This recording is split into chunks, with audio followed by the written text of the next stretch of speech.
Bonsoir à tous, bienvenue dans votre journal. Les titres de ce 10 octobre. À Blois, les rebelles ont rendez-vous avec l'histoire. 17e édition des rendez-vous de l'histoire cette année. Najat Vallaud-Belkacem est venue donner sa propre définition d'un rebelle. Le philosophe Marcel Gauchet, lui, crée la polémique. Opération sécurité chez Fil Bleu. Chaque jour, les bus circulent selon une échelle de risque plus ou moins importante sur les routes. On vous fait monter à bord d'un bus pour mieux comprendre le quotidien des chauffeurs. Paris-Tours, c'est dimanche, 108e édition cette année, 237 km au total à parcourir. Arrivée prévue avenue Gramont à Tours et des coureurs français, il y en aura dimanche, parmi eux le Tourangeau Cyril Lemoine.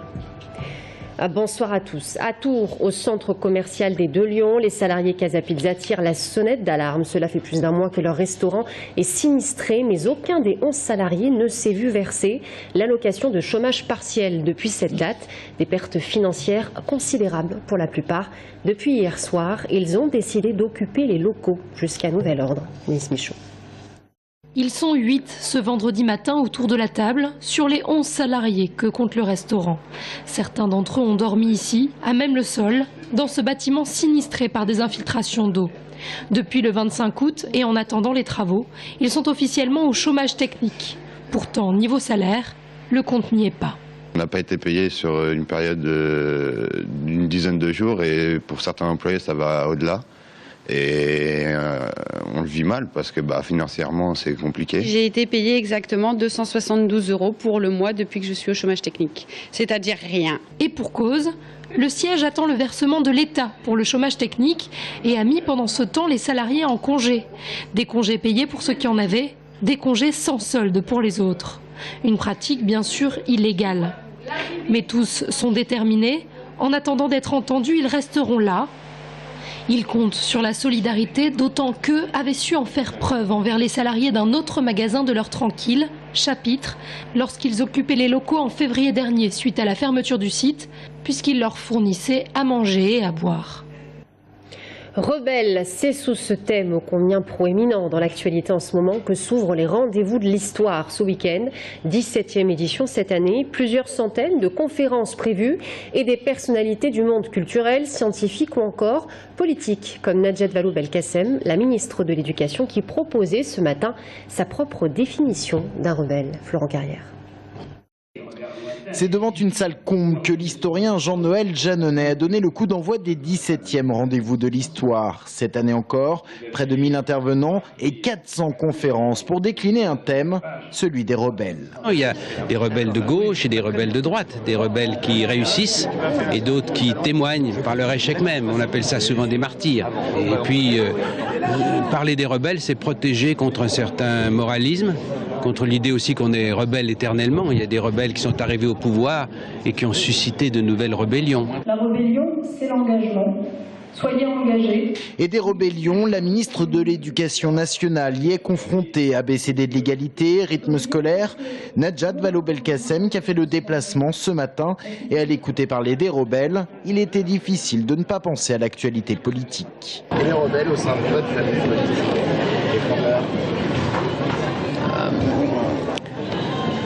Moi, pour ce qui me concerne, comme je vous le disais tout à l'heure, je me qualifie aisément de rebelle. Aussi étonnant que ça puisse vous paraître, on peut être membre d'un gouvernement, le soutenir totalement comme je le fais et être néanmoins rebelle envers certaines caractéristiques d'un système qu'on n'accepte pas et s'employer à le changer de l'intérieur. Voilà. Bon, je suis désolée, il va falloir vraiment que j'y aille. Et demain, c'est Manuel Valls qui est annoncé au rendez-vous de l'histoire lors d'une table ronde sur le personnage de Clémenceau. Opération sécurité chez Fil Bleu. Chaque jour, les bus circulent selon une échelle de risque plus ou moins importante sur les routes. Le quartier des Halles ou encore la rue nationale sont des zones où les dangers préoccupent particulièrement les chauffeurs, notamment la cohabitation difficile avec les cyclistes. Le reportage de Romain Delville. Usager de la chaussée au volant de son bus 19 tonnes, Fabrice Grandcoin est conducteur de bus chez Fil Bleu depuis 3 ans. Une journée de travail, ce sont des centaines et des centaines de regards dans les rétroviseurs et une attention exacerbée à certaines heures. Forcément, on a les heures d'embauche, de débauche, les mercredis vers midi, tous les étudiants qui sortent, les lycéens. le vendredi pour les départs en gare. Il y a donc les moments et il y a les lieux de plus grand danger dans la ville. En début d'après-midi, sur la ligne 3A, le trafic est fluide de la Pléiade aux Atlantes en passant par la plage Jean Jaurès. Mais Fabrice conduit aussi le tramway à la force d'inertie beaucoup plus grande et certaines rues sont source d'appréhension. C'est des secteurs, on va voir les halles, on va voir rue nationale, des secteurs suivant les heures et ce qui s'y passe. Je veux dire, comme jour du marché, on va avoir une affluence très importante et du coup, bonjour. Et du coup, on va avoir une attention qui va être, ça va demander une très grande attention qui est forcément fatigante. Et c'est des secteurs qui nous tardent quelque part des fois d'en sortir pour revenir sur quelque chose d'un peu plus calme. Et la bête noire du conducteur de bus est silencieuse, mobile et agile en ville. C'est un vélo. En tout cas, celui du cycliste qui ne veut jamais mettre un pied à terre. Le vélo va prendre la réglementation, je dirais, règlement de conduite, mais aussi du piéton. Il va prendre les passages piétons pour lui. Il prendra la piste cyclable quand il a le droit, effectivement. Mais c'est un mélange de toutes les règles qui en fait un acteur assez dangereux. Ainsi, les bouchons, les voitures mal garées ou carrément stationnées au niveau des arrêts, les comportements des piétons, des cyclistes inappropriés ne font que renforcer le stress des conducteurs de bus. Car les horaires des stations, eux, ne varient pas en fonction des aléas urbains.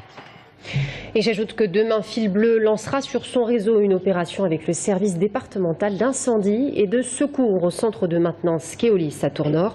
Par ailleurs, un village sécurité se tiendra de 14h à 18h dans les jardins de la préfecture. Et enfin, à Chambray-les-Tours, un hélicoptère de la gendarmerie devrait atterrir à 14h sur le parking du magasin Auchan à l'occasion d'un salon, là encore destiné à la sécurité. En sport, en tennis, à Chambray-les-Tours, les joueuses du top 200 mondial lanceront aujourd'hui les internationaux de tennis féminin. Comme chaque année, l'Open GDF Suez de Touraine organise des tournois d'exception pour les amateurs. Il faut dire que des joueuses de très bon niveau composent le tableau final, dont 5 Françaises. Au final, on a un niveau relevé, c'est-à-dire qu'on a une tête de série 1 qui est dans le top 100 mondial, une russe. On a 5 Françaises qui rentrent dans le tableau final, donc pour nous c'est exceptionnel. On a Virginie Razzano qui a participé très récemment à la qualification de la France en Fed Cup contre les États-Unis. On a Julie Coin, on a Stéphanie Foretz, Amandine Hess, Claire Feinstein, donc des noms connus des Tourangeaux, donc c'est très bien. Et un mot de basket pour vous dire que demain soir, l'Union Tour Basket Métropole recevra Vanves à la Halle Montconseil. Un match parrainé par TV Tour Val-de-Loire. Les joueurs réitéreront-ils leur succès face à Sceaux il y a juste une semaine, la lanterne rouge du classement de National 2. Aujourd'hui, 4e après Caen, Vitre et Brest. Les joueurs se préparent sérieusement pour cette 4e journée. Paris-Tours, c'est dimanche, 108e édition cette année. Une course cycliste très attendue, 237 km au total à parcourir. Le top sera donné en Eure-et-Loire à Bonneval et c'est à Tours, avenue Gramont, que les cyclistes arriveront dès 15h30. De nombreux Français participeront à cette course, dont le Tourangeau Cyril Lemoine. Thomas Blanc. Qui succédera à l'Allemand John Degenkolb? Récent vainqueur du Paris-Bourges et tenant du titre, le sprinter allemand fait clairement figure de favori pour la 108e édition de la classique Paris-Tours.